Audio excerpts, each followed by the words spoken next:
Хайрын гурвалжин 1-р бүлэг учрлын эхлэл. Уяхнаа цонхны хажууд суугаад нар нийлчэнд нүрээ зөөлөн сархаар сэвэлзэх цэцэгсийн анхлан үнэрийг мэдрэн байлаа. Японд ирснээс хойш тэрээр цаг хугацааны үн цэнийг гүнзгий ойлгож, үргэлж завгүй ажилтдаг нөхөр Юкигээ хүлээн огтоон өсгөж амьдралаа утга учиртай байхыг хичээдэг байсан. Гэвч сүүлийн үед сэтгэл нь үл мэдэг хоосорч нэг л зүйл дутагтаад байгаа мэт санагдах болжээ. Нэгэн орой огт нь зураг зураа завгүй байх зур уяхнаа санамсаргүйгээр фэйсбүүкийг нээж үзв. Мэдээллийн хуудасаар гүйлгэж байтал түүний зүрхийг түшээх нэгэн нэр гараад ирлээ. Найзын хүсэлт галаа. Зүрх нь хүчтэй дэлсэж дурсамжийн хаалга нь гинт онгоосон мэт санагдахад тэр тариу буцааж ахыг хүссэн ч сонирч зандаа дэлдэн галаагийн профайл руу орлоо. 20 жилийн өмнө энэ хүнийг би марцсан гэж бодсон юмсан хэмээн сэтгэлдээ шивнээд хууцыг нүцэж эхлэв. Галаа огтхон ч өөрчлөгдсөнгүй. Харцны хүртэл яг тэр үеийнхаараа хурц царай нь улам цоглог сайхан хിവэр байлаа. Хүй тэр гадаадд амьдардаг юм байна шүү дээ гэж бодонгууд сэтгэлд нь ямар нэгэн мэдрэмж хөндөөрлөн төрж нүд нь галтганав. Яг тэр мөчөд сайн уяхнаа олон жил холбоо барьсангүй шүү гэсэн чат ирэхэд цоцсондоо зүрх нь аман дээрээ тулан гараа чичвэрлэн хариу бичлээ. Сайн уу хараагүй уджээ. Чи сайн уу?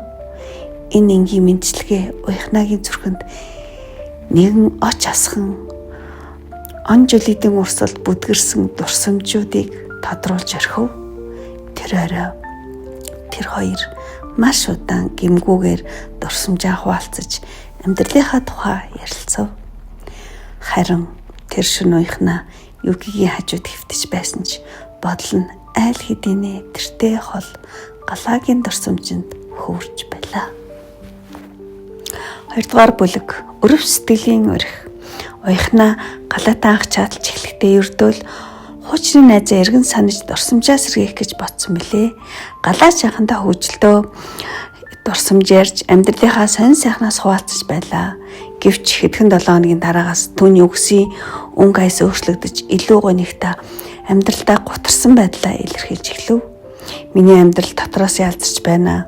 Уяхнаа би бүр цаашаа тэсгүй. Эхнэр минь надаас хүндэрээд ерөөсөө намайг ойлгодгүй. Гадаад оронд хүн ганцаардахаараа яахаач мэдхэ болох юм гэж галаа нэгэн үч зовлонгоо хуваалцав. Уяхнагийн өрөв сэтгэл энэ үгийг уншаад дотроосоо хатгуулж галааг өрөвдөн тулгсан гэж шууд л бодлоо. Гадаад хүнтэй суух хэцүү байдаг байлгүй дээ. Тэглээгээд ингэж шаналж болохгүй шүү дээ. Яаж тослох уу хэмээн сэтгэлийн дэм өгч удаан хугацааны турш зөвлөгөө өгсөөр байв. Чил надад ингэж сайхан яар сэтгэлийн минь тавьсарч байна шүү дээ. Хэрвээ чи байгаагүй бол би бүр шаналаа дуусах байсан бах гэх галаагийн үгс уяхнагийн сэтгэлийг улам зөөлрүүлж хөөрхий ямар их ганцаардаж шаналж байгаа бол гэж бодоход хүргэн анхандаа тэр ердөөл хүний зовлон сонсож сэтгэлийн дэмжих гэж хичээж байв. Галаач маш их талархаж уяхнаадаа ярилцах болгондоо сэтгэл нь хөнгөрч зовлонгоо мартаж байгаа мэт байлаа. Чи намайг хүнд үед минь ингэж дэмжиж хань болж байгаа юм чинь би чамд үнэхээр их баярлаж байна. Чи үнэхээр сайхан сэтгэлтэй юм аа гэх галаагийн үгс өдөр ирэх тусам уяхнагийн сэтгэлд ойрцоор байв.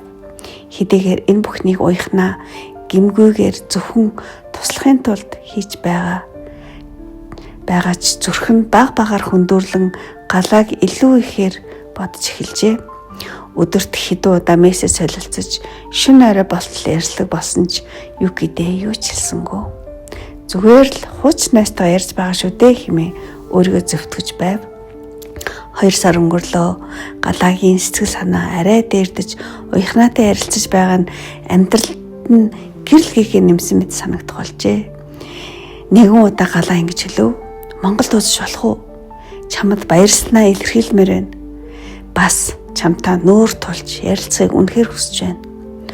Уяхнаа баг зэрэг тэмдэглэсэн ч зүгээр л хуучны найстайгаа уулзаж тусалсандаа баяртай байна гэж хэлэх л уулзал шүү дээ хэмээн бодож зөвшөөрлөө.